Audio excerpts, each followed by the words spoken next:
There's multiple reasons why people join, but what we're seeing the most is employee development.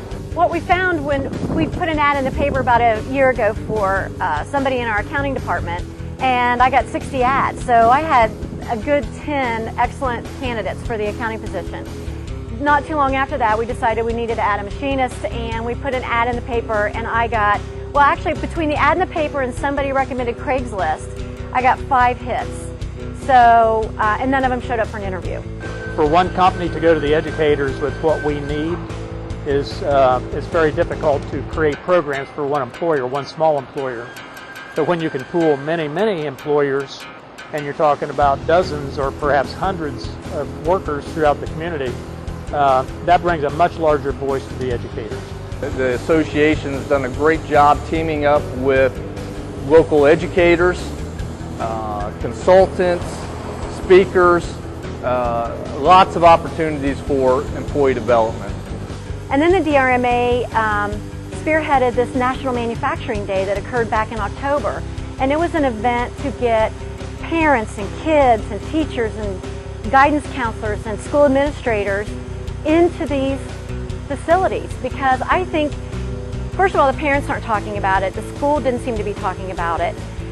But once you get them in here and show them the equipment and show them it's clean, brightly lit, it's super high tech, and it's interesting work, then they kind of go, wow, I didn't even know this existed, this is so cool. DTMA, at the time the DTMA, now the DRMA, offered a 2-day course with Ellie Goldratt. And this was the most phenomenal thing. It actually changed everything that we were doing as far as flows and how we actually put things together. So I was first introduced in an educational way, in a formal way to this association.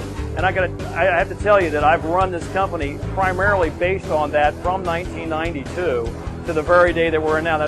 So for me, the strength of DRMA is really the strength of the community that you're invited into. You know, when the economy goes slow, I might not be able to afford the services, but what product I need, I can't make myself.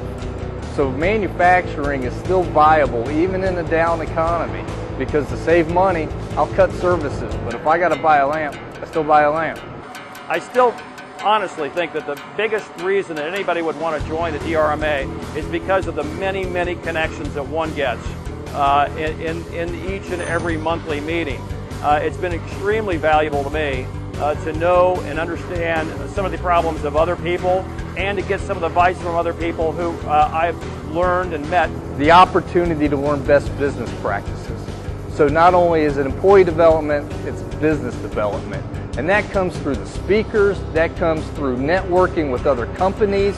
That might be a conversation just at the dinner meeting, but it's the opportunity to learn what else is going on so that we don't get into a rut at our own company. So if you have the opportunity to network with other business owners, you get to learn from their successes and their failures. In my way of thinking, it's the place to be right now if you're in manufacturing. And I come out of the manufacturing sector, and I think what I'm seeing you do, what I see you stand for, is going to be important to the continued growth and development of the industry. Manufacturing is not only viable as an industry, it's viable as a career path.